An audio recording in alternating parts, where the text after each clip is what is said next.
¿Te gustaría dejar de preocuparte de las cosas que realmente no tendrías que estar preocupándote? ¿Te gustaría dejar de preocuparte de cosas que parecen insignificantes normalmente, pero que sin embargo ocupan muchas veces tu tiempo, tu mente? ¿Te preocupas de muchas cosas? Vivimos en una época de estrés, estamos estresados continuamente. ¿No sería mucho mejor la vida si nos lo tomáramos con un poquito más de tranquilidad? Hoy vamos a ver un libro que te va a hablar de las cosas incongruentes que te dicen los gurús del pensamiento positivo, y vamos a ver un enfoque diferente de que te dejen de importar cosas que no deberían importarte y de esa manera quitarte mucho de esa carga y básicamente decidir en qué enfocarte, decidir de qué te vas a preocupar y de lo demás, pues que no te importe mucho. Eso es lo que vamos a ver en el libro de hoy. Vamos a ver un libro fantástico, editado muy reciente, hace 2 años apenas, en el año 2016, escrito por un señor que se llama Mark Manson, un bloguero muy conocido y que es uno de los libros más vendidos del planeta, millones de copias, y es un libro de los más vendidos también en cualquier país latinoamericano. Perdón por el título, niños, me se tapan los oídos porque vamos a decir un título con unas palabrotas. Hay un par de palabrotas que vamos a decir y lo siento, pero es que el título del libro es así. El libro se llama El sutil arte de que no te importe un carajo y está escrito por Mark Manson y lo vamos a ver aquí y ahora en Libros para Emprendedores. Sin más, ¡comenzamos!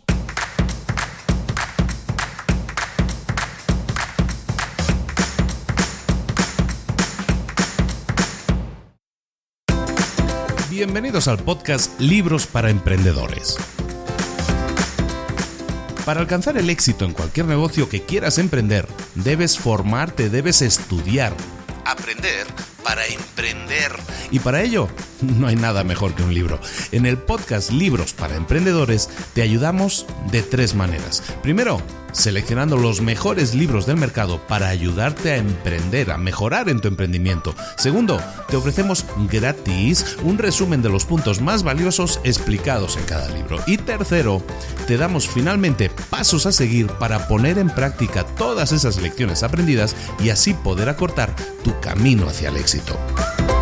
Ya sea marketing, ventas, liderazgo, emprendimientos, mentalización, vamos a analizar lo mejor de los mejores libros del mercado y te lo vamos a dar todo bien masticadito y listo para ser aplicado. Soy Luis Ramos, empresario y emprendedor, y voy a acompañarte, si me lo permites, en este camino. Sin más, comenzamos. Muy buenas a todos, bienvenidos una semana más a Libros para Emprendedores. Aquí estamos de nuevo de regreso y esta semana, como decíamos en la introducción, con el sutil arte de que te importe un carajo, como se dice, como se titula este libro aquí en México, en Latinoamérica. El título original es The Subtle Art of Not Giving a Fuck, si no recuerdo mal, que está peor todavía. O si nos vamos a la versión española, la versión ibérica, la versión de España, se llama El sutil arte de... a ver si lo tengo por aquí. El sutil arte de que casi todo te importe una mierda. Perdón, porque intento mantener muy limpio el podcast de palabrotas, pero a veces se escapa alguna. En esta ocasión es que es el título del libro, es así, ¿de acuerdo? La versión española, el que acabamos de decir, y la versión latinoamericana es como le han llamado. Veis que los libros, según para qué países o qué zonas se traducen de forma ligeramente diferente, y en este caso es una expresión muy natural, muy de calle, y pues cambia según los países. Bueno, te importe un carajo, te importe una mierda o no te importe nada, que incluso hay versiones que es así, sin palabrota. Lo que vamos a ver es un libro editado en el año 2016 por el señor Mark Manson. ¿Quién es Mark Manson? Es un señor bloguero que es emprendedor, tiene sus estudios y todo eso, pero básicamente es más conocido porque desde hace pues prácticamente 9 años se dedica a su blog que se llama markmanson.net.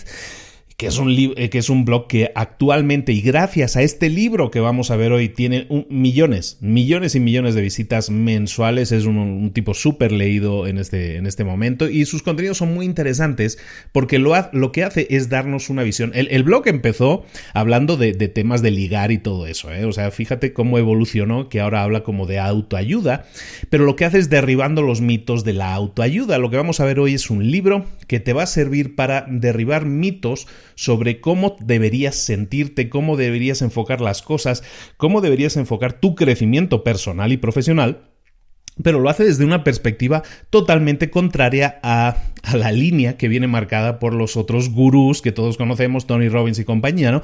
El enfoque es totalmente diferente, pero tiene mucho sentido también, ¿no? Entonces se me hace muy interesante que veamos esta óptica en muy pocas semanas, en 1 o 2 semanas vamos a ver precisamente la óptica diferente, vamos a ver por fin súper pedido un libro de Tony Robbins. Estamos ya a punto de llegar a los 100, entonces tenía que estar entre los 100 primeros libros, por lo menos uno de Tony Robbins.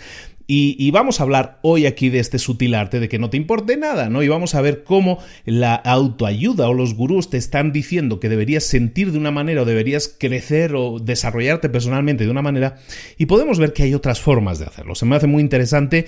Es un libro súper vendido en Latinoamérica, también en España, en Estados Unidos ni se diga. Lleva más de 3 millones de copias vendidas, que hoy en día con lo que está lloviendo, pues con lo que está cayendo es muchísimo. Entonces hay que felicitarle al señor, dio en el clavo con este libro. Está preparando nuevo libro para el próximo año Mark Manson, y bueno, lo que vamos a hacer ahora es dedicarle tiempo a este sutil arte de que no te importe nada. Vamos a dejarlo así para no estar repitiendo las palabrotas, y vamos a empezar hablando del consejo que normalmente, el consejo que ya se ha vuelto un convencional, que es el del pensamiento, el de la autoayuda, el del positivismo, ¿no? El del pensamiento positivo. ¿De qué se trata? Partamos de esa base, porque lo que vamos a hacer es derribar ese mito. Entonces escuchemos primero de qué se trata ese mito, ¿no? Del que vamos a derribar. Bueno, normalmente cualquier gurú de autoayuda o de crecimiento personal, y esto está muy desarrollado también para el crecimiento profesional y para el desarrollo profesional de las personas, básicamente tiene una tara, y es que se fija en aquello de lo que ya careces, se fija en aquello que no tienes. Si tú sientes que te falta algo, el pensamiento positivo te dice, mírate al espejo y afírmate, ¿no? Date mensajes positivos diciendo, vas a conseguir tener eso que no tienes, ¿no? Es decir, enfatiza aquello que no tienes ahora.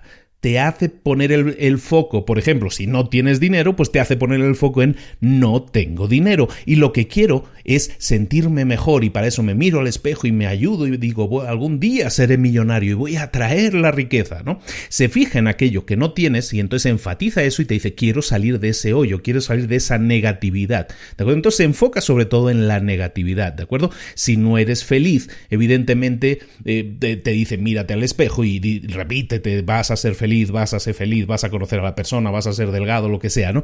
Evidentemente la persona que ya es feliz no necesita hacer eso. Una persona que es feliz no le tienes que decir, mírate al espejo y repítete, eres feliz, vas a ser feliz, sino que ya lo es por definición, ¿no? Entonces, si entendemos este proceso mental, lo que estamos hablando realmente es de fíjate en aquello de lo que careces, fíjate en los aspectos negativos de lo que tú eres ahora. Y al enfocarte en eso, te hace darte cuenta de lo poco que eres, de alguna manera de la óptica negativa que estás enfocando sobre ti mismo. Te intentas sacar de eso, pero lo que haces es fijar tu energía en lo que no tienes. Y en este libro lo que hacen es decirte, bueno, a ver, tú no eres feliz. Bueno, o eres feliz o no eres feliz, pero si seas feliz o no seas feliz, no intentes ser algo que no eres. Simplemente acéptate a ti mismo o a ti misma como eres. Y este consejo es realmente diferente a todos los otros libros de autoayuda. Todos los profesores y gurús de la autoayuda te dicen, no, enfócate en lo otro, ¿no? En lo que no eres y vamos a sacarte de ahí, ¿no? Aquí te dice simplemente acepta lo que es y no le pongas interés a aquello negativo, porque entonces estás poniendo energía en eso. Entonces, no te está diciendo que las afirmaciones, que eso de mírate al espejo y dices, vamos a traer la riqueza, vamos a salir de este hoyo en el que me encuentro, no dicen en este libro, o no dice Manson en este libro, que eso no funcione. Probablemente para alguien funcione, quizás funcione para algunas personas, quizás incluso funcione para muchas personas, pero él lo que te propone es otra forma de vivir la vida, otra forma de vivir una buena vida. Y es básicamente, si el mundo te está diciendo constantemente que existe un camino mejor, que existe una vida mejor que la que tienes, que existe algo mejor de lo que tienes, que existe algo más allá de lo que tú tienes ahora, estás siendo bombardeado constantemente con mensajes que te tiene que importar todo, que todo te tiene que importar todo el tiempo, todo te tiene que importar. Y en este libro te dicen que la clave para una buena vida no es que te tiene que importar todo, sino que es que no debería importarte casi nada. Solo deberían importarte cosas que realmente te importen, o como dicen en el libro, que te importen un carajo. Hay muchas cosas que no te tienen que importar y lo que tienes que hacer es darte cuenta de esas cosas que te tienen que importar menos. Esas cosas que te tienen que importar menos, oye, pues las vamos a borrar del mapa, las vamos a quitar de nuestra cabeza, las vamos a quitar de nuestro pensamiento y nos vamos a quedar con aquello que nosotros decidimos que es real e importante para nosotros. Y de eso trata este libro. Básicamente este es el resumen súper corto del libro. Fijaos que en los últimos resúmenes estoy intentando hacer en los primeros minutos un mini resumen del libro. Ese es el gran mensaje de este libro, ¿de acuerdo? No es que no te importe nada, lo único que tienes que hacer es fijarte, seleccionar, escoger aquellas cosas que quieres que te importen. Esa es la idea clave de este libro. Hay otra idea clave que en el libro llaman, yo lo tengo en inglés, entonces yo creo que esto se traduce como el bucle infinito del infierno, básicamente, que ¿por qué? Básicamente es, si tú te preguntas, oye, ¿y por qué es bueno? ¿Por qué es bueno este enfoque? ¿Por qué es bueno preocuparse de menos cosas? Te puedes decir. Bueno, pues porque cuando tú tiendes a preocuparte por demasiadas cosas, que si te fijas hoy es algo habitual, la gente está como estresada por la vida, bueno, pues si tú eliges preocuparte de menos cosas te va a ir mejor. Esa es la teoría del libro. ¿Por qué? Tú te preguntas, bueno, pues ¿por qué? Mira, un ejemplo. Si tú te preocupas, por ejemplo, decides preocuparte, escoges preocuparte porque a lo mejor tú estabas lavando los platos en la casa, estabas lavando los platos y esperabas que tu pareja te diera las gracias por hacerlo, pero a lo mejor tu pareja no te da las gracias por hacerlo. Entonces, ¿qué sucede? Que te enfadas porque tu pareja no te ha dado las gracias. Y luego te das cuenta de cómo te sientes y te enfadas porque te notas a ti mismo enfadado o enfadada porque te notas preocupado por una tontería. No sé si me explico. Te enfadaste porque no te dieron las gracias y luego te volviste a enfadar más porque te das cuenta de que estás enfadándote por una tontería.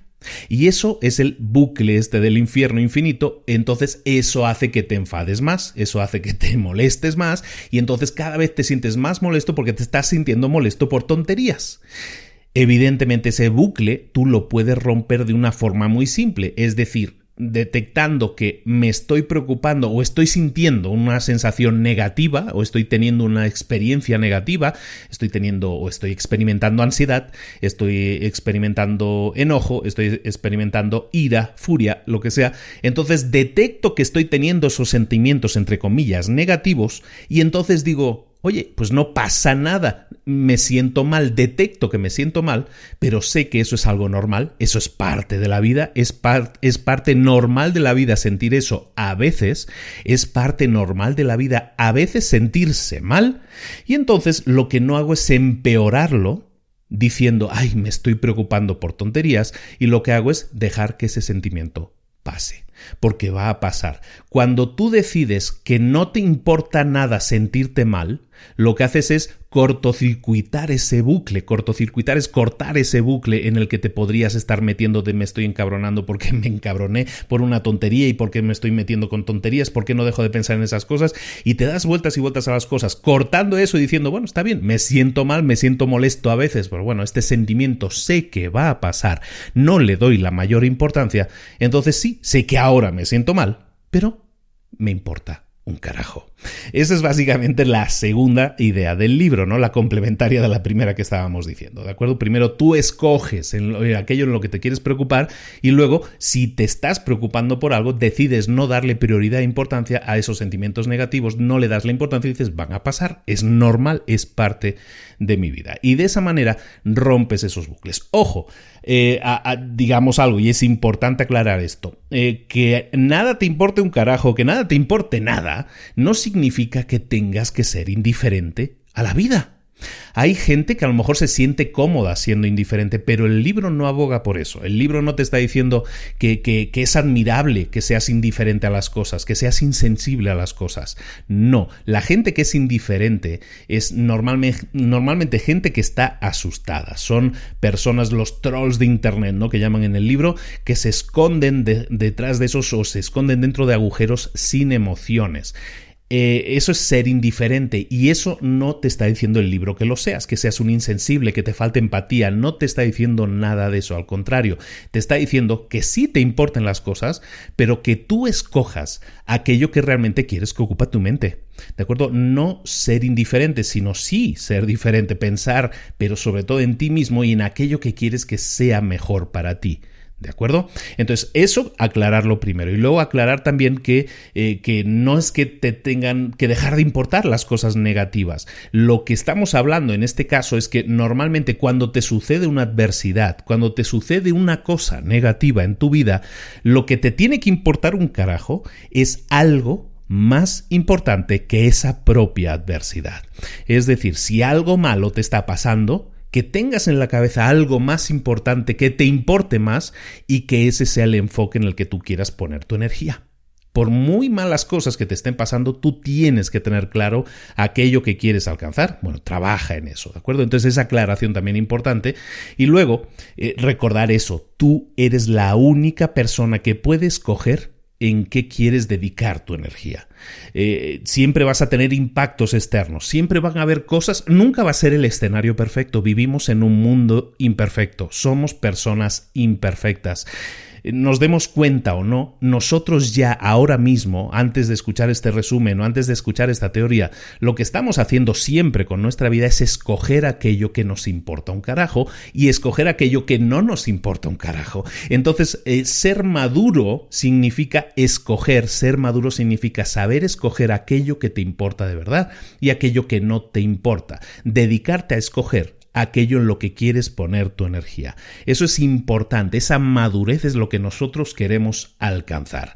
Y bueno, y lo que estamos hablando aquí, estamos hablando para aquellos que se incorporen tarde, estamos hablando del libro del sutil arte de que no te importe nada, pues una de las versiones del título, y de Mark Manson. Y estamos hablando evidentemente de palabras mayores. Estamos hablando aquí palabras como la felicidad. Y en el libro te dicen que la felicidad, la búsqueda de la felicidad puede ser un problema. Y este capítulo me encanta porque es un tema en el que muchísima gente que conozco también toca habitualmente, es una charla habitual, es el tema de la felicidad, ¿no? La búsqueda de la felicidad. Uno de los temas interesantes de montones de libros, al final, es la premisa de que la felicidad es algo algorítmico, es una especie de matemática que funciona de la siguiente manera. Y seguramente tú vas a pensar igual que yo de esto, porque lo habrás escuchado o incluso tú piensas de esta manera. ¿A qué me refiero con que la felicidad es un tema, una resolución de un problema matemático? Bueno, pues lo que están diciendo normalmente, lo que decimos muchas personas es, si yo quiero ser feliz, tengo que tener X. Si tengo X, seré feliz. Si me veo como tal persona, entonces seré feliz. Si tengo una pareja que se parezca a mi ideal de pareja, entonces seré feliz. Si tengo tal propiedad o tengo tal coche o tengo tal teléfono, entonces seré feliz. Y entonces estamos de alguna manera relacionando matemáticamente el si tengo esto, entonces esto sucederá. Si tengo tal cosa, entonces seré feliz. Y tal cosa puede ser relaciones, puede ser propiedades, puede ser experiencias, ¿no? Entonces eso, supongo que estarás muy de acuerdo, eso es parte de nuestra realidad en el día de hoy. Estamos pensando siempre de esta manera, ¿no? Para ser feliz necesito tal cosa. En el libro te dicen que eso es una solemne tontería. Lo que la premisa es el problema. La premisa del libro te dice que la felicidad no es una ecuación que se pueda resolver.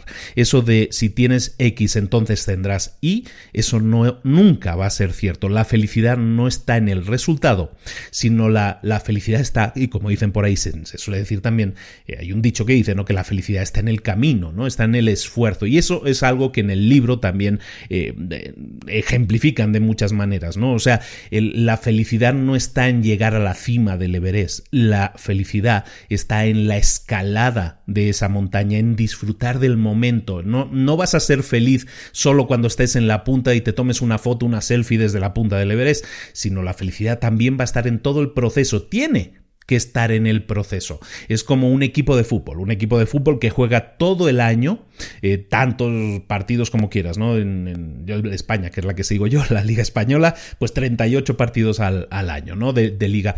Ese equipo que gana la liga ese equipo que se siente feliz cuando gana, cuando alcanza el trofeo, ese alcanzar el trofeo dura realmente poco, la celebración dura muy poco, pero en cambio el proceso, la mentalización que tienen es: tengo un proceso que dura 9 o 10 meses, que dura 38 partidos, y es en ese proceso el que yo voy a disfrutar, porque yo disfruto de ese proceso.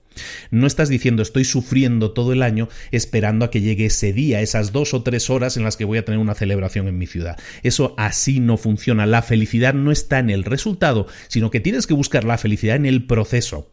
Es como las personas. Otro ejemplo que también supongo que te va a interesar mucho entender es que las personas que viven pensando de lunes a viernes estoy sufriendo, pero el fin de semana es cuando realmente soy feliz, realmente no son felices. Realmente lo bueno sería que disfrutaras del proceso. Y yo me pongo como ejemplo de eso. Yo he vivido en una realidad de lunes a viernes. Yo ya he explicado muchas veces que he trabajado muchos años, trabajé 10 años en un corporativo internacional con un muy buen sueldo, con un muy buen trabajo. Pero yo no era feliz, porque yo estaba como sufriendo de lunes a viernes y esperando, idealizando el fin de semana, porque el fin de semana me iba a ir de fiesta con los amigos, ¿no?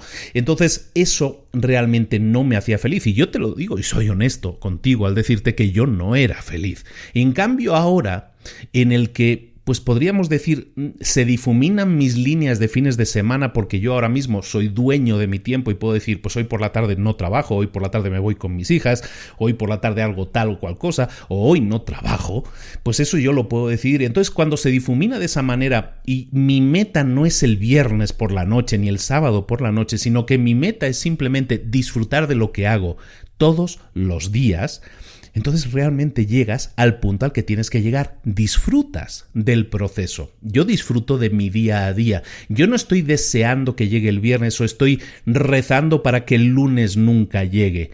Yo no soy así. Yo no soy así, pero he aprendido a ser así, ¿no? En este libro te relatan eso también, como que la felicidad es un problema en sí mismo cuando tú relacionas felicidad con un resultado, cuando tú relacionas felicidad con ganar un trofeo, cuando tú relacionas felicidad con el viernes y relacionas, por lo tanto, no ser feliz con el lunes o con no ganar el trofeo. Tienes que disfrutar del proceso. Esta idea a mí se me hace, está muy bien explicada en el libro, para mí es la verdadera joya de este libro. Me detengo más en este punto precisamente por eso, porque creo que es importante que reflexiones tú también. Si a ti te pasa lo mismo, si crees que estás idealizando, podríamos decir, el resultado, pero no el proceso, probablemente ahí tenemos un problema. Nunca el resultado te va a llenar tanto como para satisfacer todas las penalidades que has sufrido en el camino. Es decir, no hay camino lo suficientemente duro que te libere una gran felicidad al final. Las felicidades que obtienes al final, las felicidades, el trofeo, la meta, el viernes, son cosas que duran muy poco. Esas felicidades duran muy poco. Es mucho mejor que trabajes en decir y ser honesto o honesta contigo mismo o contigo misma y decirte: yo es que no estoy disfrutando del proceso. Yo es que no estoy siendo feliz en mi día a día. Yo es que me siento que tengo que esperar al sábado por la noche para volver a ser feliz, y hay gente que está esperando a eso. ¿Y qué hace ese sábado o ese domingo? Pues muchos, y hay que ser honesto con eso, sobre todo me ha tocado verlo en muchas ocasiones, pues se hunde se quiere desvanecer, se quiere olvidar de su realidad, de su día a día, y utiliza de todo. Utiliza desde drogas hasta sexo, hasta alcohol, cualquier tipo de escapatoria es válida para escapar de una realidad que no les gusta. La felicidad debe estar en tu día a día, en lo que haces. Tú debes escoger no solo aquello que te preocupa, como decíamos antes, sino aquello que quieres que te haga feliz. Tienes que saber escoger aquello que te llena, para que entonces todos tus días tengan un disfrute, una búsqueda de la felicidad. En el libro te dicen que tienes que tener algo muy claro. Da igual a dónde vayas, siempre va a haber un montón de porquería esperándote, un montón de problemas. Lo hice con otras palabras, pero lo estoy ablandando un poco. Da igual lo que decidas hacer, da igual a dónde decidas ir, siempre va a haber 500 kilos de basura esperándote. Y eso está bien. Tienes que saber que eso va a ser así. Escojas el camino que escojas, siempre va a haber problemas.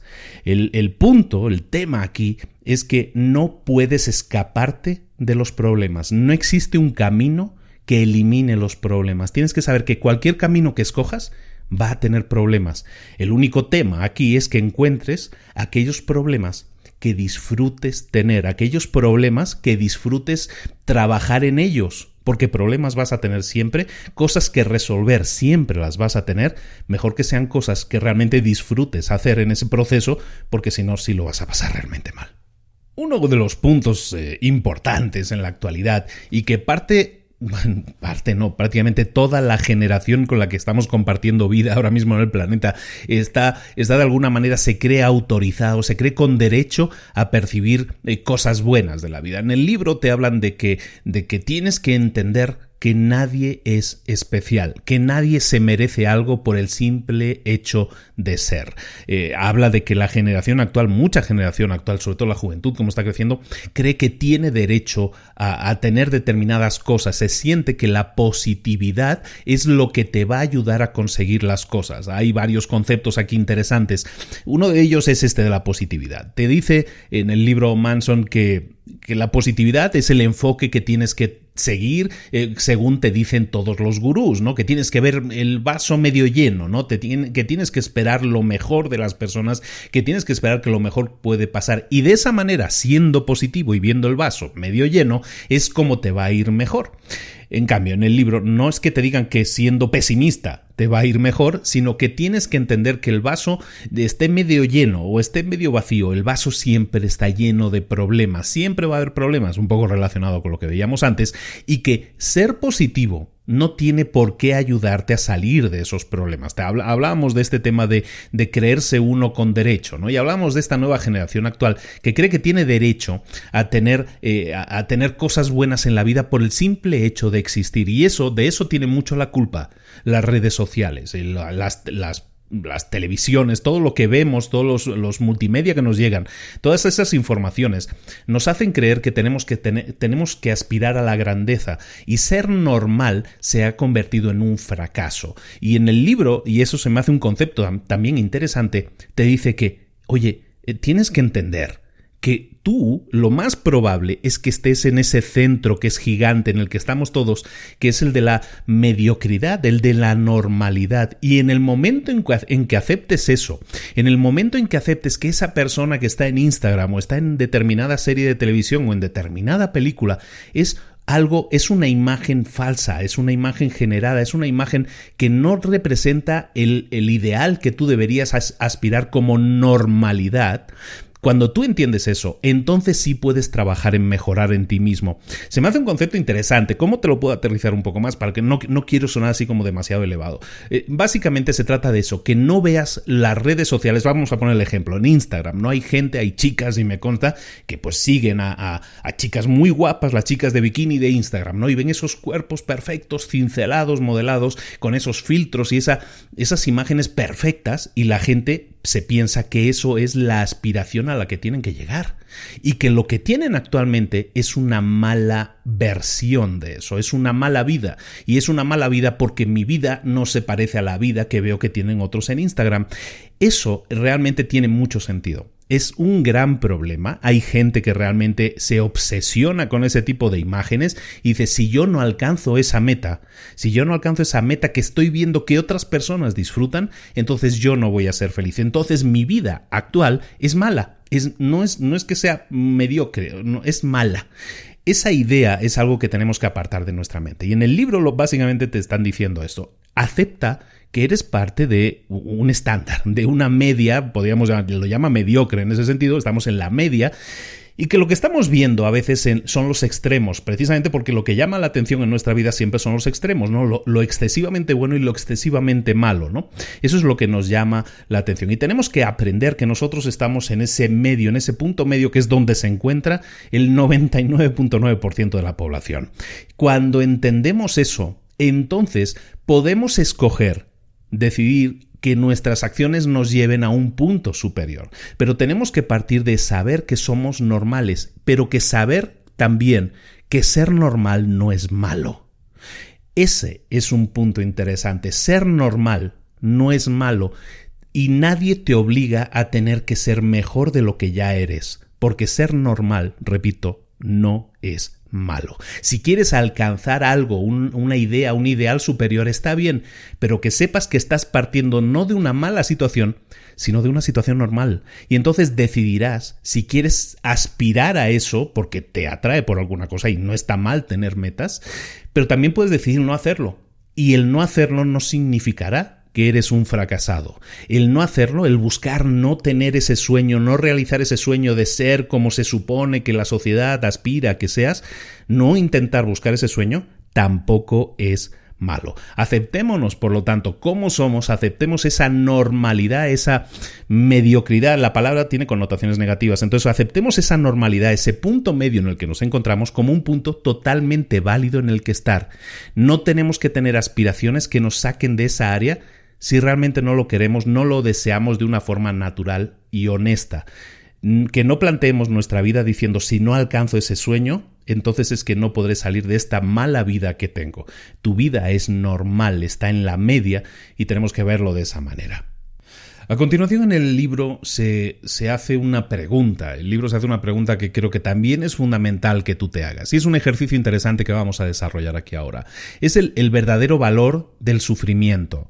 Cuando nosotros hablamos de que yo qué sé, quiero correr una maratón, está claro que si vas a correr una maratón lo vas a pasar mal, ¿no? Está claro que si vas a escribir un libro también vas a sufrir y vas a dedicar muchísimas horas y esfuerzo y muchas veces dolor. Lo mismo si eres un profesor que está dando clase y los alumnos no confían en ti o te tratan de manera pésima. En cualquiera de esos casos hay sufrimiento. Entonces uno se podría preguntar, bueno, entonces ¿para qué hemos venido a este mundo? ¿Por qué estoy sufriendo? ¿Cuál es el propósito de todo esto, ¿no? En el libro, de nuevo, como ya hemos aclarado en puntos anteriores, en el libro te dice que vas a sufrir. En cualquier caso, escogiendo el camino que escojas vas a sufrir. Entonces la pregunta es, pues ¿para qué lo estoy haciendo, no? ¿Cuál es el propósito de aquello, de por qué hago las cosas, ¿no? Y entonces ahí llegamos a un punto muy interesante, que es un poco el punto del conocimiento personal. Me gusta este tema porque para aquellos que no lo sepan, también tengo cursos en línea. Uno de esos cursos se llama Tu Historia Esencial y de alguna manera se trata de esto, ¿no? Y este ejercicio es parecido a algunos de los ejercicios que están en ese curso. Te lo recomiendo, aunque no se trata de esto, no se trata de vender, pero digo, ahora me vino la conexión. Pero buscar ese punto de autoconciencia, que en el libro llaman la cebolla de la autoconciencia, es un punto interesante. ¿Por qué le llaman la cebolla de la autoconciencia? La autoconciencia en sí mismo es intentar saber qué eres, cómo piensas, cuáles son tus valores, ¿no? Entonces esa autoconciencia en el libro la comparan con una cebolla. ¿Por qué la comparan como una cebolla? Porque tiene múltiples capas y cada vez que pelas una de esas capas, cada vez que empiezas a quitar una de esas capas a la cebolla, lo más probable es que empieces a llorar, ¿de acuerdo? Como te sucede cuando estás toqueteando una cebolla, ¿no? Que empiezas a llorar. Entonces cada capa que quites a esa cebolla te va a permitir llegar más a ver el centro, el verdadero corazón de la cebolla, sí, pero también te va a hacer llorar, ¿no? Y entonces en el libro te hablan de un ejercicio, bueno, dos ejercicios. Uno es muy simple y el otro te explico es el de las capas de la cebolla. Y te dice que tienes que ir pelando tu propia cebolla del autoconocimiento, ¿no? Y ese autoconocimiento se basa en que te hagas una serie de preguntas. La primera capa de la cebolla es la primera capa en la que simplemente tú lo que buscas es entender tus propias emociones. ¿Qué preguntas debes hacerte para entender cuáles son tus emociones? Pues preguntas como ¿cómo me estoy sintiendo? ¿Cuál es esta emoción que estoy sintiendo ahora? Y las respuestas pueden ser simplemente cosas como pues me siento mal, me siento triste, me siento deprimido o me siento feliz, ¿no? O estoy contento, ¿no? Esas son respuestas fáciles a esa pregunta.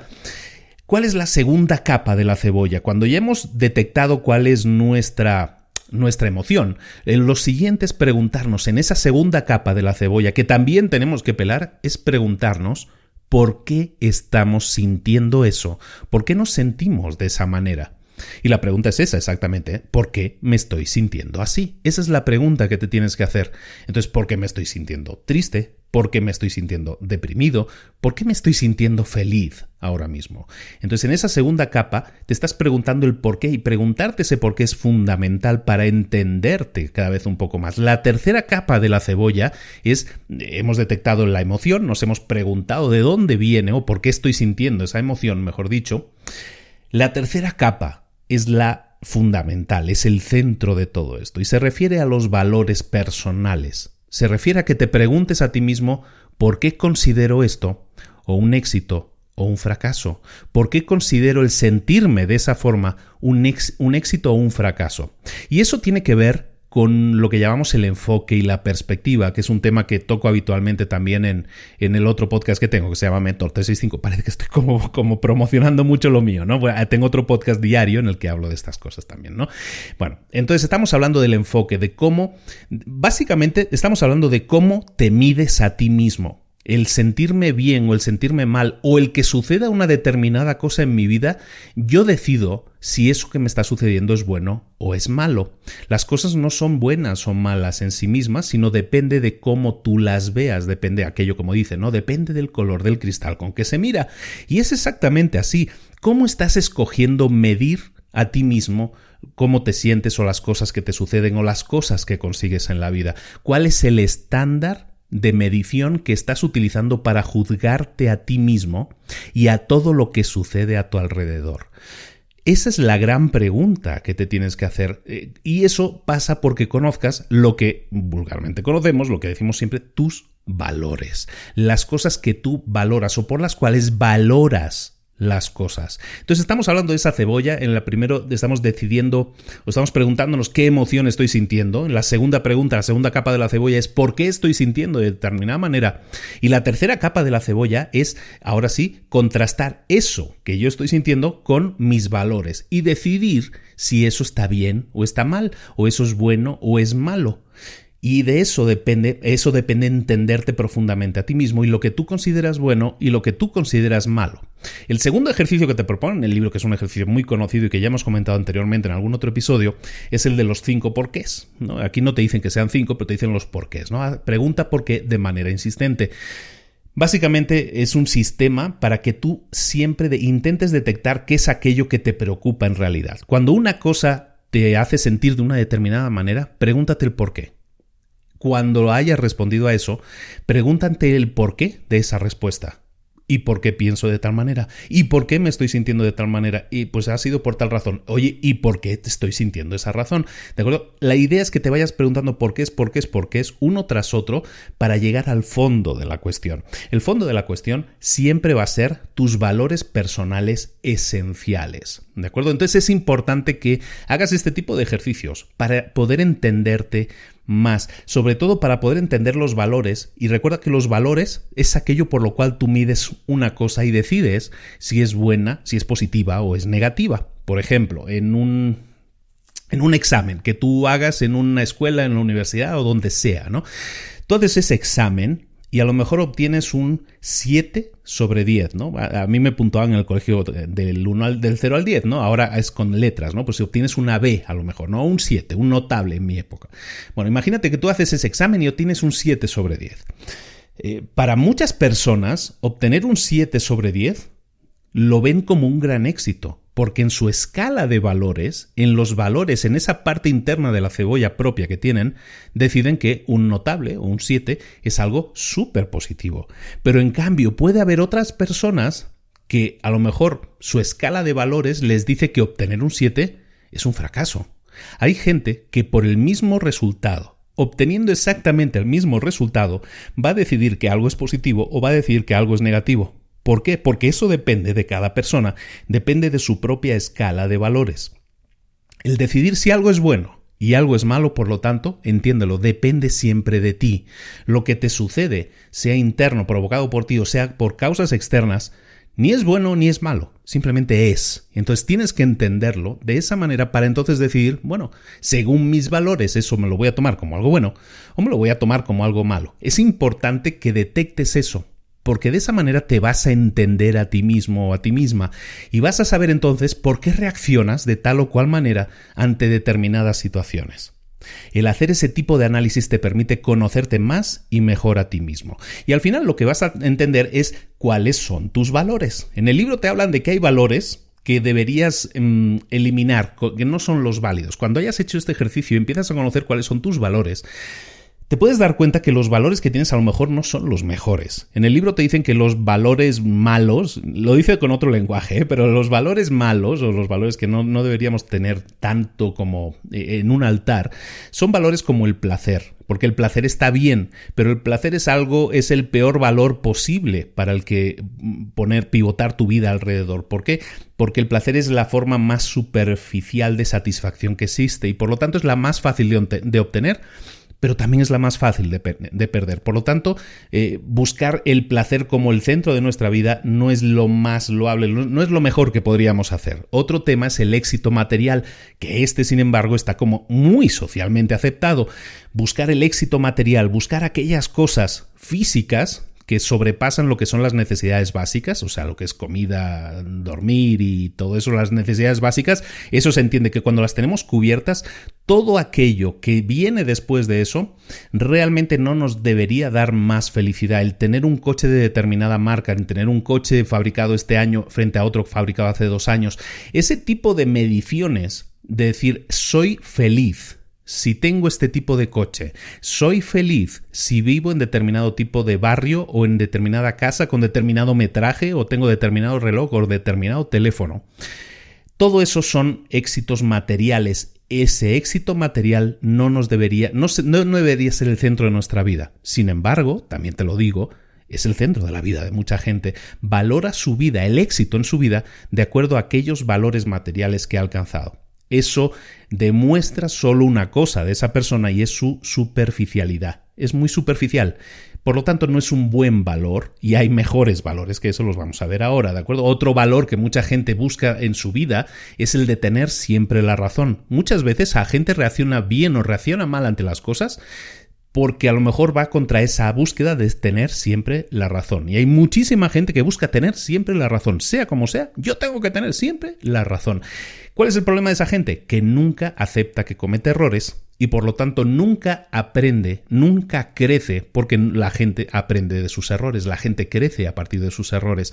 Si tú crees tener siempre la razón, nunca vas a tener errores, no los admites y por lo tanto nunca vas a crecer. Y entonces si no creces, te hundes. Entonces nunca vas a tener un desarrollo personal, un crecimiento personal, como se llama también, nunca lo vas a tener si buscas siempre en tu vida tener siempre la razón. Y luego también habla de otros valores que muchas veces la gente como valor en su vida busca el estar siempre positivo. Pase lo que pase, yo voy a estar siempre positivo. Y como ya hemos visto al principio, esto lo hemos visto al principio del resumen, estar siempre positivo es algo que no deberíamos buscar. Porque es engañarnos a nosotros mismos.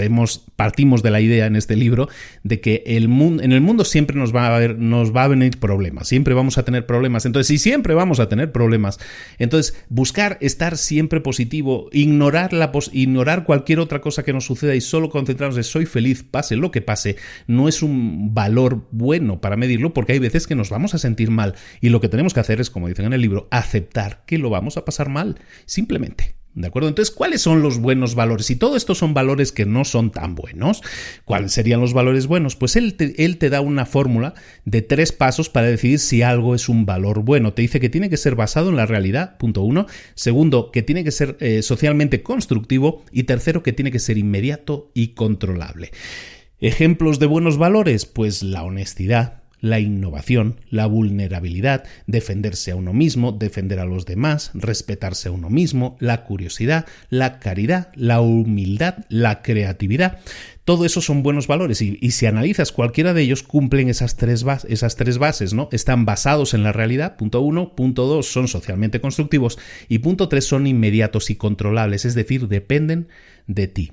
Cuando nosotros tenemos valores que son pobres, vamos a llamarlo así. Cuando nosotros tenemos valores que son pobres y medimos lo que nos sucede y nos medimos a nosotros mismos mediante esos valores, lo que estamos haciendo es apartar de nuestra vida las cosas que realmente no nos importan y concentrarnos en cosas que nos importan a nosotros, pero escogemos cosas que son superficiales.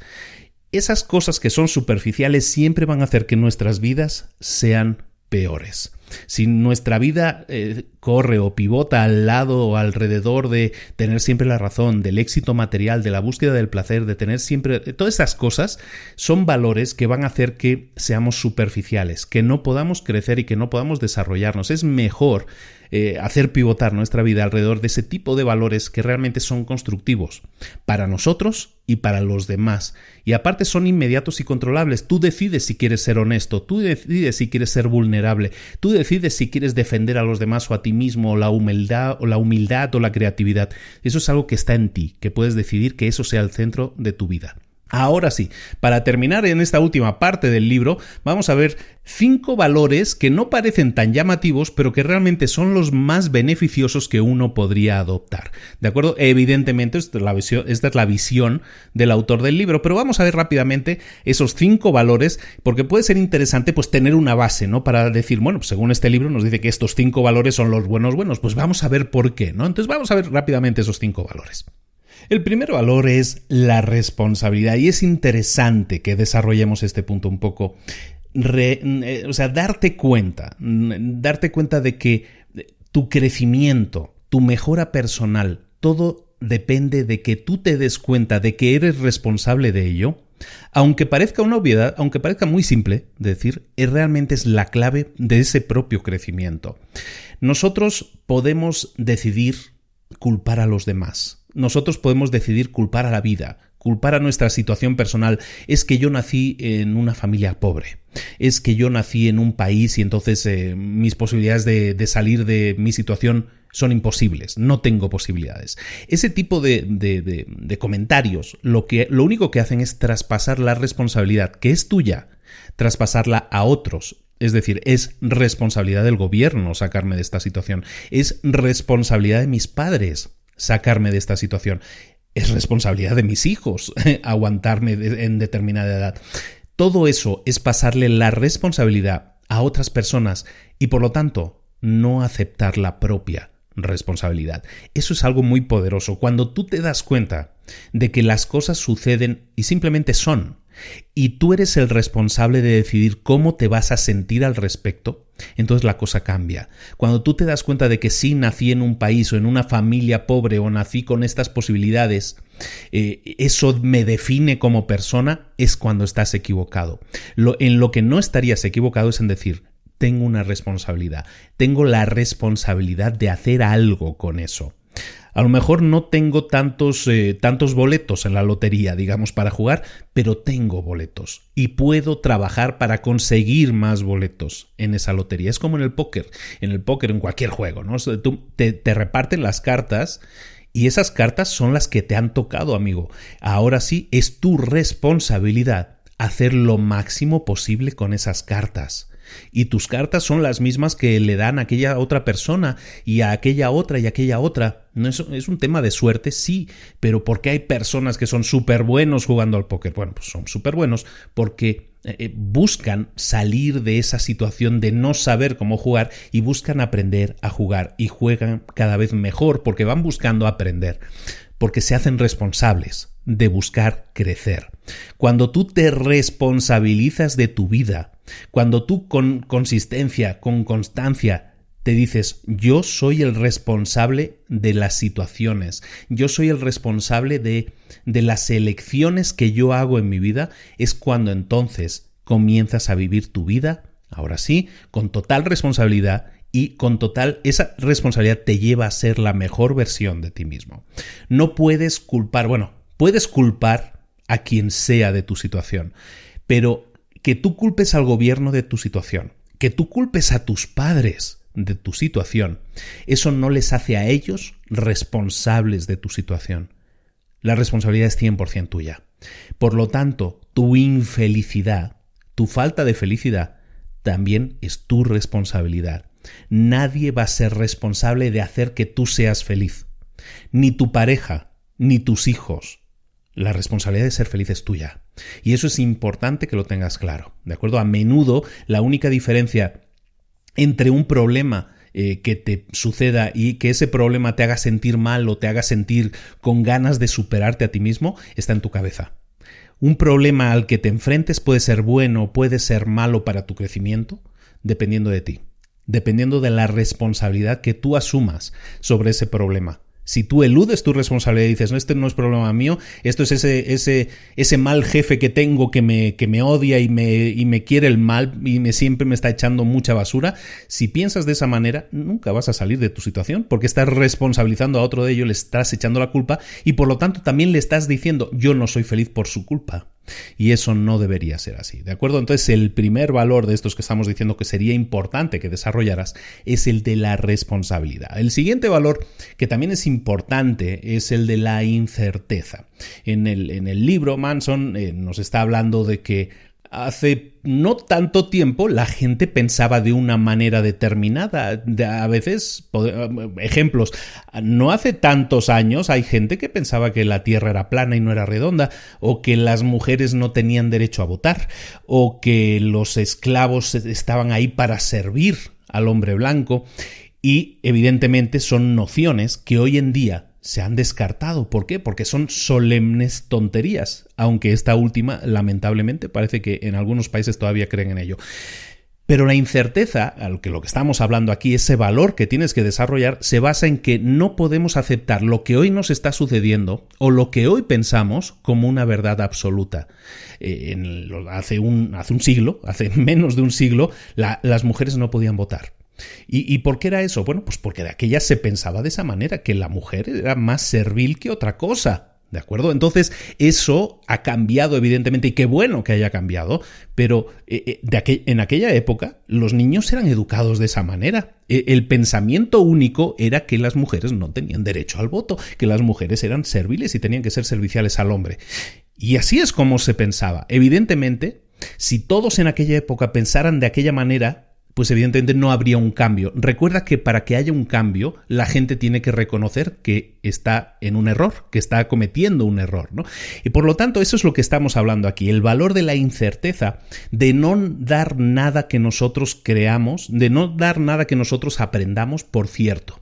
Si yo leo algo en un libro, tengo que ponerlo en duda constantemente. Si yo escucho un podcast hablando a Luis sobre una cosa, tengo que ponerlo en duda. Si yo escucho o leo a este señor Manson diciendo tal cosa, lo tengo que poner en duda. Si yo leo en un libro en la física que nos dice que la gravedad es de tal forma, también lo tengo que poner en duda porque se ha demostrado con el tiempo que la incerteza, el no tener algo claro al 100% es lo que nos va a permitir avanzar. Es lo que nos va... El dudar muchas veces. Es que mis padres me dijeron que lo mejor para mi vida era que yo estudiara tal cosa. Ese es el comentario probablemente número uno que yo recibo a menudo en correos electrónicos. Es que mis padres me canalizaron para esa carrera. Me dijeron que yo tenía que ser médico, que tenía que ser abogado, porque eso era lo mejor para mí. Es bueno que entiendas que aunque ellos no estén viendo por hacerte daño, probablemente su visión es reducida. Ellos saben lo que saben, pero no saben lo que no saben, por muy obvio que eso sea. No podemos dar por verdad absoluta lo que cualquier persona nos diga, ni nuestra pareja, ni nuestros padres, ni nuestros hijos, ni nuestros hermanos. El poner en duda las cosas es bueno para nuestro crecimiento. Nos va a permitir poder experimentar cosas positivas y cosas negativas. Nos va a permitir crecer. Nos va a permitir desarrollar más nuestra intuición sobre lo que es bueno y lo que es malo.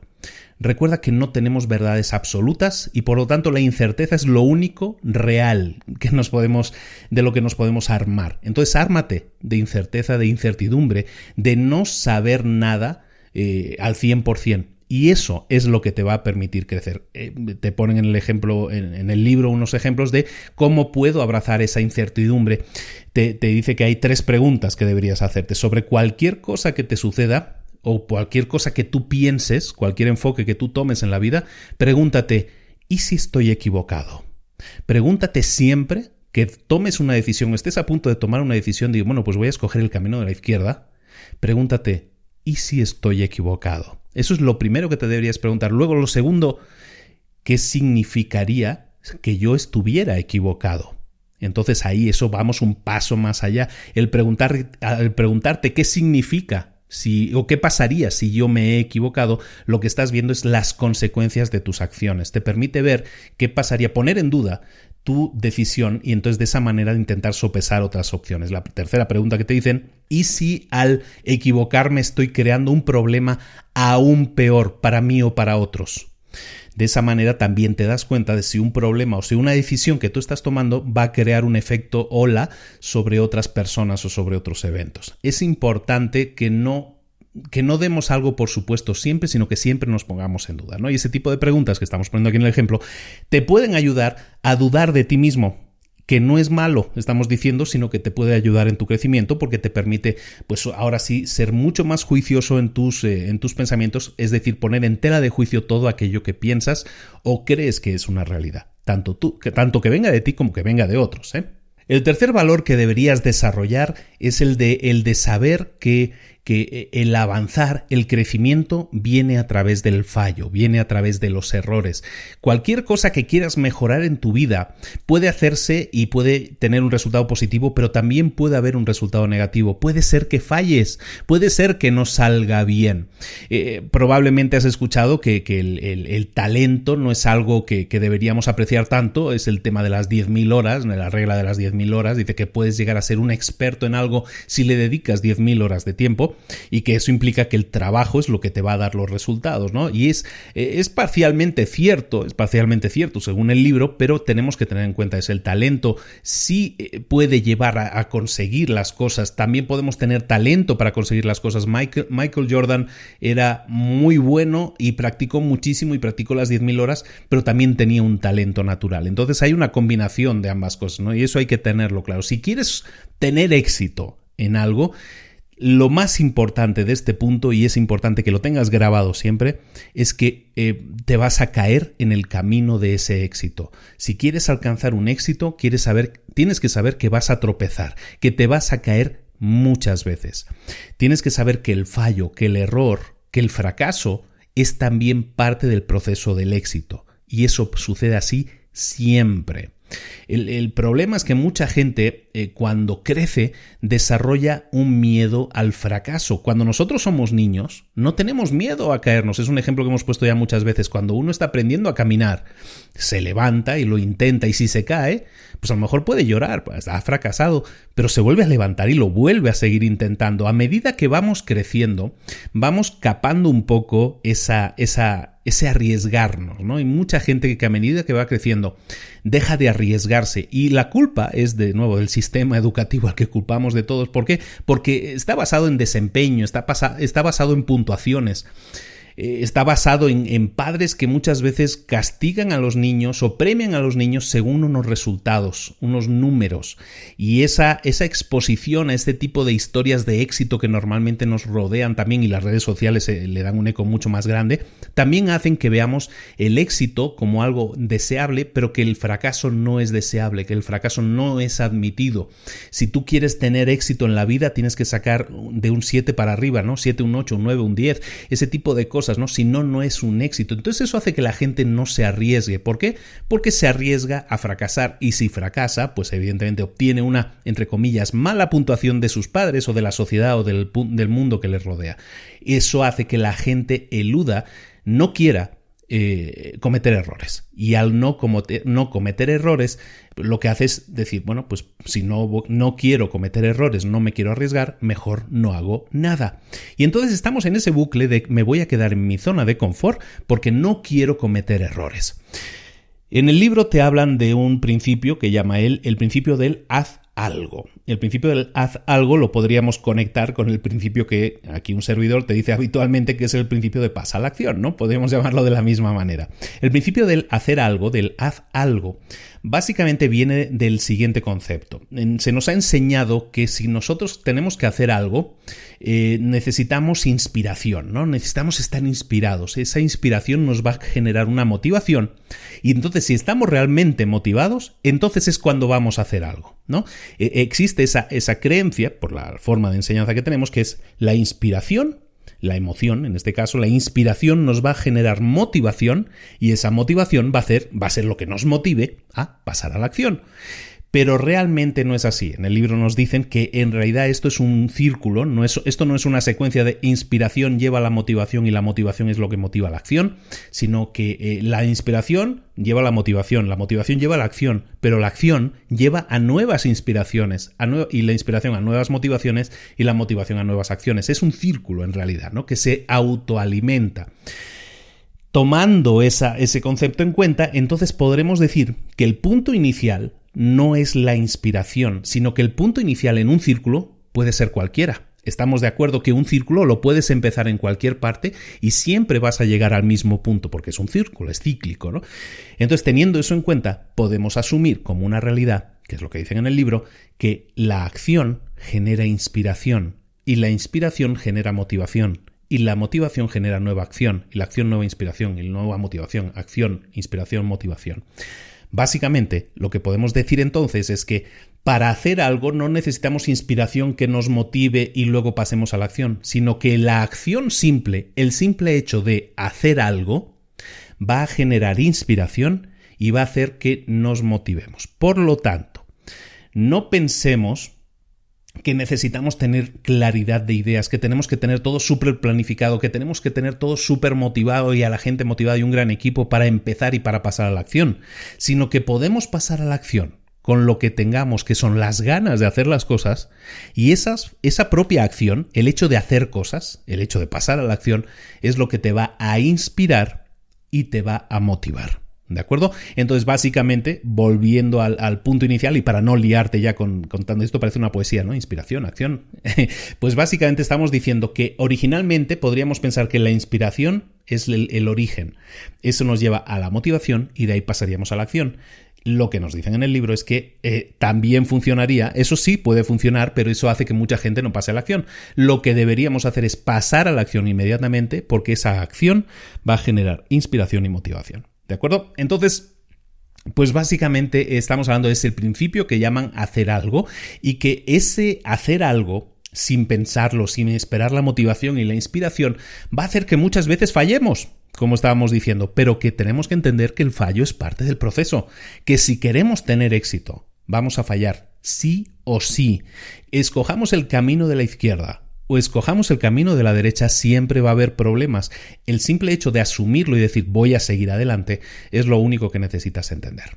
El cuarto valor que recomienda Manson en su libro y que también es muy interesante que lo valores como algo positivo en tu vida, aunque normalmente se tiende a pensar que es negativo por razones obvias, lo vas a ver, es el saber decir no, el rechazo, el abrazar también el rechazo.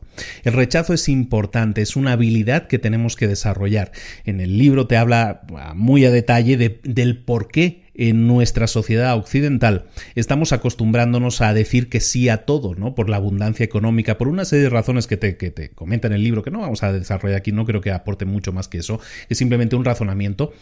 Lo que está diciendo es que en las culturas occidentales se suele abrazar el decir que sí educadamente, aunque no creamos lo que nos están diciendo, el decir que sí, el no decir lo que realmente uno piensa y decir que sí a todo, ¿no? Decir que sí me gusta si es una fiesta excelente, sí me encanta tu vestido, sí, sí y sí. Y estamos acostumbrados a decir sí a todo para no herir susceptibilidades, para no herir sensibilidades. Y decimos eso que llamamos las pequeñas mentiras, ¿no? Las mentiras blancas, no son mentiras blancas, no son grandes mentiras, ¿no? Y entonces estamos acostumbrados a decir sí a todo para no herir sensibilidades y para salirnos de una situación que a lo mejor nos podría resultar incómoda si dijéramos lo que pensamos en realidad. El problema es que si decimos sí a todo y todos sabemos que estamos actuando de esa forma que podríamos llamar hipócrita, el problema es que tú dejas de confiar en los demás. Porque tú sabes que los demás no te están diciendo las verdades. Porque si tú sabes que esa persona, esta señora con la que siempre hablas, o tu madre, te dice sí a todo, entonces tú ya sabes que no puedes confiar en ella. O sea, te encanta escuchar el sí, claro, a todos les gusta que les digan que sí, pero realmente no sabes si puedes confiar en esa opinión, si es una opinión valiosa. Dejas de valorar lo que esa persona te está diciendo. Y eso pasa actualmente en nuestra cultura occidental y estoy totalmente de acuerdo con este punto. La gente dice sí, dice amén, dice claro, dice ok, a todas esas cosas, cuando muchas veces está claro que esas personas deberían decir que no. algunas veces por lo menos, ¿por qué deberían decir que no? ¿Por qué debemos abrazar ese rechazo muchas veces? Porque nosotros necesitamos defender algo, necesitamos creer en algo. Si decimos que sí a todo, estamos diciendo no a no creer en nada. Estamos diciendo que no creemos en nada. Cuando tú crees en algo, entonces crees en ese algo, llamémosle X. Si tú valoras ese X, entonces debes rechazar todo aquello que no sea X. ¿Estás de acuerdo? Entonces, si tienes eso claro, entonces si tienes claro aquello en lo que crees, aquello en lo que piensas, si tú tienes claro tu X, si tienes claro aquello que crees, todo aquello que te ofrezcan, todo aquello que te digan, todo aquello que te estén diciendo, podríamos hacer esto o lo otro, si eso no está de acuerdo, eso que te ofrecen no está alineado con X, con aquello en lo que crees, tienes que rechazarlo, tienes que decir que no. Eso es lo que te va a permitir concentrar tus energías, concentrar toda tu vida en las cosas que realmente te importan. Recordemos que el libro se llama el arte de que no te importe nada, ¿no? Llamémoslo así. Bueno, sí te tiene que importar algo, pero solo esa cosa, lo que llamamos X en este ejemplo, ¿no? Entonces, preocúpate de definir bien tu X, definir eso que tú realmente crees, aquello en lo que crees, para entonces sí rechazar de forma activa aquello que no esté alineado con lo que quieres. Ese valor sí te puede generar incomodidad al principio. ¿Por qué? Porque lo que decíamos, en nuestra cultura se valora ahora mismo más esa hipocresía de ser políticamente correcto, con comillas, políticamente correcto antes que ser honesto. Y sería muy valioso para ti que fueras honesto o honesta contigo mismo y dijeras, yo esto es lo que valoro, yo esto es lo que quiero ser y por lo tanto es eso en lo que creo. Todo aquello que no está alineado con eso que no creo, entonces voy a decir que no. El rechazo es fundamental también que sea uno de los valores de tu vida para que vivas ahora sí con honestidad y alineado con los valores, con las metas que quieres alcanzar. Eso sí es lo que te debería importar un carajo, como dicen en el libro. Último punto. El último punto ya para terminar, el último valor es de que es aquel que te dice que debes valorar tu propia mortalidad, que tienes que valorar algo importante, eres mortal. En otras culturas, hablar de la muerte, incluso hay deidades, hay dioses en algunas culturas que eran los dioses de la muerte, porque en otras épocas se hablaba de la muerte sin problemas, se mencionaba, se debatía sobre la muerte. Hoy en día, la gente no habla de la muerte. ¿Tú hablas de la muerte? ¿Hablas de tu muerte? ¿De tu propia muerte alguna vez? Yo sé que yo nunca hablo de eso. Yo nunca hablo de ese tema. Es como un tabú. Y ese tabú no es mío, solo yo creo que no. Yo lo veo, lo observo en los demás. Eso es algo que sucede en todas partes. La gente no habla de la muerte. ¿Por qué? Porque tenemos miedo, porque tenemos terror. Pavor a la muerte, porque la gente piensa, se imagina en situaciones hipotéticas, se imagina haciendo cosas, se imagina en el futuro y nunca nos damos cuenta, nunca nos podemos a pensar en la inevitabilidad de la muerte. Y cuando eso nos sucede, cuando empezamos a pensar en la muerte, nos da mareo, nos mareamos y pensamos en el terror que nos produce la muerte, en el terror de tener las cosas que queremos hacer, no hacerlas, en tenerlas inacabadas, ¿no? Y nos crea una ansiedad existencial que básicamente está en todo aquello que hacemos, ¿no? Entonces por eso intentamos hacer las cosas de una determinada manera para estar más seguros, porque tenemos terror y pavor a la muerte. Pero sobre todo, hay un punto interesante en este capítulo, que es el último capítulo del libro, y es el de los proyectos inmortales que llaman, ¿no? Los proyectos de la inmortalidad. Y ese se me hace muy interesante porque está muy alineado con lo que muchas personas hacen en la vida. Los humanos tienen dos mitades, ¿no? Tienen una mitad física, que es el que come, el que duerme, el que ronca, el que va al baño, ese ser conceptual, es nuestra identidad, ¿no? Es la persona que sale en la foto en nuestros documentos, ¿no? Esa es una parte física. Pero también tenemos claro que esa parte física es mortal. Eso lo sabemos de alguna manera, ¿no? Entonces todo lo que hacemos es intentar cuidar esa parte física para que dure lo más posible. Y está bien, no pasa nada con eso. Pero hay mucha gente que se concentra también en hacer proyectos de inmortalidad. Es decir, cuando yo no esté, quiero que la gente siga pensando en mí. No quiero ser olvidado, quiero seguir estando en la mente de mis hijos. Les voy a dejar algo para que se acuerden de mí. Les voy a hacer esto o estas condiciones o voy a dejar este proyecto o voy a dejar esta empresa o voy a dejar estas propiedades para que siempre yo sea recordado. Y esa es otra mitad que queremos que sea inmortal. Y mucha gente está preocupada toda su vida más en vivir en el proyecto de la inmortalidad, es decir, en el legado que va a quedar después de su muerte, más que en el vivir la vida actualmente. Está más concentrada en la vida cuando yo no esté que en la vida cuando yo sí estoy, ¿no? Y hay mucha gente que pues está más preocupada por decir voy a dejarle a mis hijos una determinada dote, una determinada herencia, que por realmente pasar tiempo con mis hijos ahora que estoy vivo, ¿no?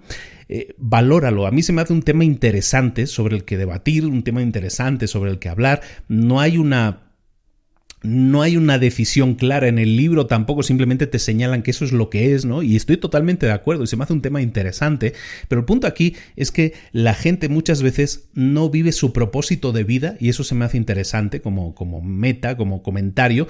No vive su propósito de vida porque está más preocupado por proyectos inmortales, por proyectos de su propia inmortalidad, que los de vivir su propia vida en la actualidad.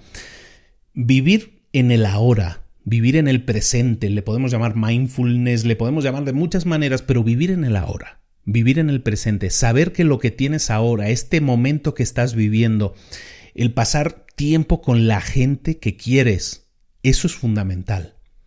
Los proyectos de inmortalidad están muy bien para tu ego, pero realmente, ¿qué más te da que cuando no estés muerto te recuerden o no? Es mejor vivir al 100 o al 110% la vida que estás viviendo ahora, que no que te recuerden de aquí a 5, 10, 20 años. Te van a recordar mucho más si viviste al 100% tu vida ahora que si les dejas una casa, un coche o un negocio. Es mucho mejor que vivas tu vida al 100% y que les dejes eso como el mejor recuerdo. Esa es la mejor semilla, ese es el mejor proyecto de inmortalidad que puedes hacer. Concéntrate en vivir el ahora con la gente que quieres, con aquello que quieres hacer, disfrutando al 100% de este momento, porque es irrepetible. Y se me hace un gran punto sobre el que acabar este libro. Eso realmente es algo que sí te debería importar un carajo.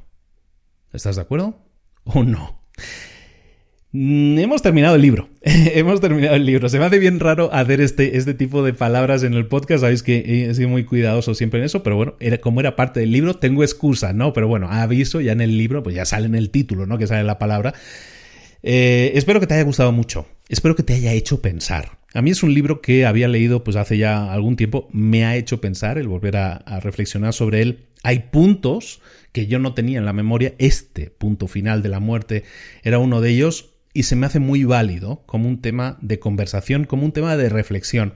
Es un libro que te puede llevar a reflexionar. Espero que así sea. Espero que este resumen te haya servido para eso, para pensar un poco cómo son las cosas actualmente en tu vida y que básicamente, en resumen, lo que estamos haciendo es que tú puedes decidir aquello que te tiene que importar. Lo que tienes que hacer es priorizar aquello en lo que quieres pensar, aquello en lo que te quieres enfocar. Dejar de preocuparte por las cosas mundanas, dejar de preocuparte si el árbitro pitó contra tu equipo y no dormir por eso. ¿Realmente eso es lo importante? Empieza a pensar en el ahora, empieza a vivir en el ahora, empieza a pensar en las cosas que realmente te importan, te mueven, empieza a pelar esa cebolla para saber exactamente, ser autoconsciente de aquello que eres en realidad, cuáles son tus valores principales. Al hacerlo puede que no te guste lo que encuentres. Al pelar la cebolla puede que lo que encuentres dentro de esa cebolla no te guste en esa tercera o cuarta capa. Pero es lo que hay. Pero puedes cambiarlo. Si no te gusta tu realidad, depende de ti y es tu responsabilidad el cambiarla. Espero que lo hagas. Espero que este resumen del libro te sea una semilla que podamos plantar y que te sirva para propiciar ese cambio de mentalidad, por lo menos para reflexionar si realmente estás contento o contenta con tu realidad actual y si no es así, para cambiarlo. ¿De acuerdo? ¿Es esto un libro para emprendedores? Este es uno de esos libros que uno duda a veces si poner en el listado o no, y realmente es uno de los grandes libros para emprendedores, porque es el libro que te va a permitir encontrar tu porqué.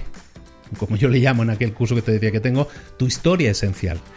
Descubre tu historia esencial, descubre tu porqué y alinéate con eso y que todo lo demás te importe un carajo. muchísimas gracias por estar ahí, muchísimas gracias por seguir estando ahí. Nos estamos acercando al número 100, al resumen número 100. Y ya sabéis que, o ya os he dicho, algunas personas ya lo saben, lo que voy a anunciar, voy a hacer un gran anuncio, bueno, para mí es muy grande, voy a hacer un anuncio con el episodio número 100, que espero que también sea un poco celebración, ojalá y así lo sea. Con el número 100 vamos a anunciar algo que va a suceder, pero que pronto, y que espero que os guste mucho también como idea, como proyecto. Lo vamos a ver muy pronto. Muchísimas gracias por seguir estando ahí, por seguir escuchando, por seguir participando, por seguir comentando. Si no estás suscrito a la página, suscríbete a librosparaemprendedores.net. No te pierdas la lista de correos que te envío con un montón de información de valor para tu crecimiento personal y profesional. Si no estás suscrito al podcast Mentor 365, que es el otro podcast que hacemos, suscríbete. Todos los jueves también te estoy dando una probadita de los mejores episodios, pero recuerda que aquello es todos los días. De lunes a domingo estoy creando episodios para ti, tanto en vídeo como en audio. Escoge el medio que mejor te sirva a ti para tu consumo, pero suscríbete, no te lo pierdas, también creo que vale mucho la pena. Un abrazo muy grande de Luis Ramos, nos vemos la próxima semana en Libros para Emprendedores. Hasta luego.